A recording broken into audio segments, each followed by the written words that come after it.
নিজের পুকুরে মাছ ধরা আসলে অন্যরকম একটা শান্তি। ছোটোখাটো একটা পুকুর থাকলে যখনই আপনার ফ্রি সময় থাকবে অথবা মন খারাপ থাকবে, আপনি পুকুরে বসে যেতে পারবেন। এটা একটা অন্যরকম মজা। আর আলহামদুলিল্লাহ আমার পুকুরে ভালো কিছু মাছ আছে, যেটা ধরতে মাঝে মাঝে খুব ভালোই লাগে, এবং পুকুরের পরিবেশটাও অনেক সুন্দর।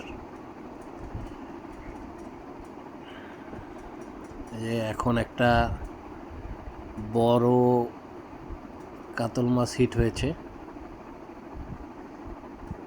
বড় বলতে খুব বেশি বড় না, এই পুকুরের বড় আর কি। কাতল মাছটা ভালো সাইজ মাশাআল্লাহ, যেটা নিয়ে আমি খেলছি। এখনই হিট হবে, এখনই ক্যাচিং হবে, এখনই ক্যাচিং হবে মাছটা। দেখতে পারবেন আপনারা, মাছটা মোটামুটি আলহামদুলিল্লাহ ভালো সাইজ ছিল।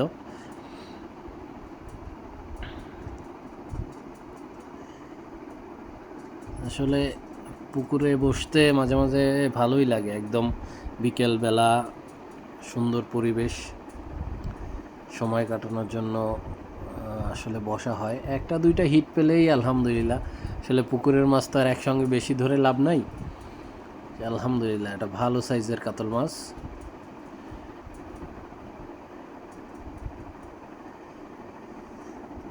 আল্লাহর অশেষ রহমত।